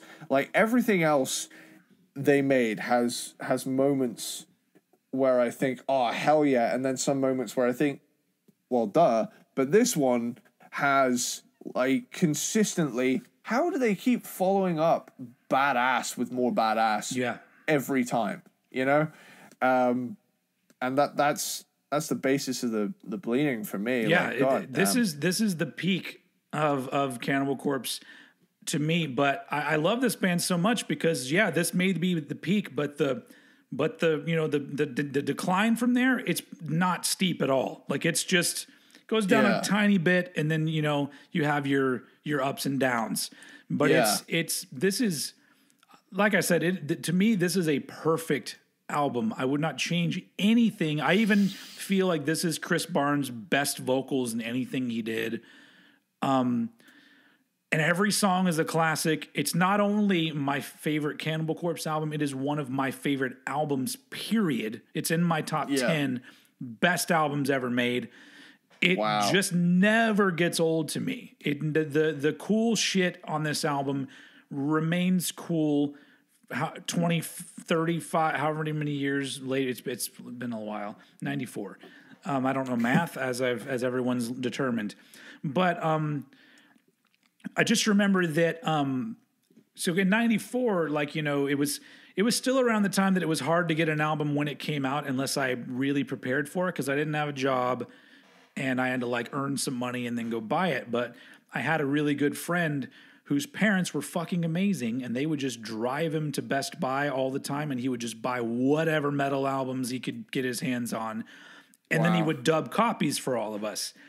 And we were also a bunch of people that listened to a lot of different kinds of stuff too. We were listening to death metal, but also alternative rock and other stuff too.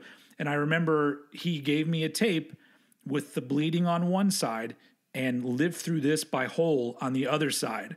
Wow. And I love both of those albums, but it took me forever to turn the tape over to the whole album because I kept rewinding it and being like, what the fuck have they done? Like, they've made, like, I'm pretty sure at the time I thought this was the best metal album I had ever heard because I just could not get over how good it was. And I feel the same way today. Like, it's all killer and no filler. And, it's I guess for fans that get into them later, you may not be into it as much because you're not into the Chris Barnes thing as much, or maybe you're into them being a little more technical with their stuff. But this has got some techie type shit on it. Yeah. Before it was really referred to that way. But man, this is just it's just a fucking amazing album. And we were so I think it was this year. I'm trying to remember. The same year in 1994, we were all really into this album and into this band. And we went to the movie theater to see a movie. And that movie was Ace Ventura Pet Detective. No way. And we were going to see this movie because, especially for me, I was a fan of the show In Living Color. So I already liked Jim Carrey because he was on that show. Yeah. And we're sitting there and we don't even expect it. And all of a sudden, Cannibal Corpse is in the fucking movie. Have you seen Ace Ventura? Okay, so you know what I'm talking about. Oh, yeah. So once you, because literally the first thing you hear is the beginning of Hammer Smash Face. You go, dun, dun, dun, dun, and we all look at each other and then start headbanging, and like nobody else in the fucking theater is headbanging. Just a row of us scruffy looking kids. We're all fucking losing our shit. And I just remember like a movie that I already thought was pretty damn funny. I just walked away from it being like, fucking Cannibal Corpse was in the movie. Like, I think it's a crime just while we're on it. Like, I think it's a crime that they deleted that scene where he gets up on stage with them. Oh, yeah. Like that needs to get back in that movie. Over here, I think if you watch the televised version, they put that scene in there. Nice. I think because they have to cut out some other kind of raunchy humor from it or whatever. But yeah, it's a really dumb movie, but it's got Cannibal Corpse in it, and it's just one of those moments where all of a sudden, like the rest of the world and my world collided, where all of a sudden I was just like, this was music that like out of me and maybe 5 or 6 of my friends, I didn't know anybody who listened to shit like this. And then all of a sudden a Hollywood movie, and there they are. Cannibal Corpse. Yeah. And so I've always just been like, that's so amazing. Cause like, that's probably my favorite like band cameo in a movie ever. Cause like, there's been a lot of them, a lot of really good ones, but that's the one where like, I so didn't expect it to happen. And it's just fucking cool as shit. But yeah, The Bleeding, the Bleeding is our joint #1 Cannibal Corpse album. And, it's not a surprise to me. because once we said we were doing Cannibal Corpse, I wrote down the album titles, and then way above all the rest of them, I just wrote The Bleeding, because I'm like, well, this is going to be number one. Yeah, I just got to figure out where everything else, figure out where everything else is going to go. So yeah, that was fucking fun, dude. We've almost hit 2 hours on this one, man. Nice. And we only did a little bit of wanking off talk. Just a little bit. So And do you have anything else to say before we wrap this one up? This was really fun. It was a great excuse for me to listen to every single Cannibal Corpse album, because the fun thing about like doing a band that I don't perhaps know so many of the albums of is that it gives me a reason to check them out, and then I very often exit these experiences with a bunch more albums that I like now. So that's always a fun side effect of this show. I mean, I showed you. I got the first Toto album on vinyl. Hell yeah! A 1978 pressing of that album on vinyl is mine. And nice. Yeah. So yeah, that does happen, and then that's it's awesome. It's just, you know, really that's the big thing about having these discussions is like sometimes it really does not only do I listen to an album that maybe I wouldn't or haven't as much, but also it really gives you a different perspective on some of these things that maybe you've heard a bunch of times, but you put it in the context with other things and you go, wow, this album that I love in the grand scheme of things really isn't as strong as these other ones. You know, it's interesting. Yeah. But yeah, that's it. And once again, Peanut Butter Platypus, you're all lovely. All of the I looked up the plural of platypus, and apparently no, it's platypuses. Apparently scientists will use the word platypuses, and platypi is not really correct at all. Wow. Holy shit. But that's just from a brief Google search. So don't, that's the internet could be lying to me, because it lies to a whole lot of people if you pay attention out there. There's some people that buy all sorts of shit, hook, line, and sinker, but that's for another podcast. So yeah, Peanut Butter Platypus, you guys are the best. We are the next thing. If you're listening to this when it comes out, the next thing we are going to be doing, if it goes as planned, is a live Q&A on YouTube on Saturday. I think it's the 19th. Yep, that's the 19th. So yeah, Saturday the 19th of June, 2021. 2002. God, that sounds weird saying it that way. Why did I do that? 2021. We're going to be on YouTube at 1 p.m. Central, which would be 7 p.m. your time zone over in England, in jolly old England. So we'll be on there. We're going to be posting links on our various social media so you can save the spot. But we'll see how it goes. I don't know how many people are going to be out there wanting to ask us questions, but we figured it was high time that we directly interacted with our audience. So this essentially goes mostly for you Peanut Butter Platypuses out there, because we know you guys will be there. So hopefully you'll be able to join us. I don't know, because we do have some listeners in other countries, and I don't know where the time zones fall, but hopefully you're able to make it. So until then, this is your old pal, Old Head, saying, give 'em head. And I will be throwing it over to Mr. Eddie Sparxx, as usual, to take us out. Later. Down.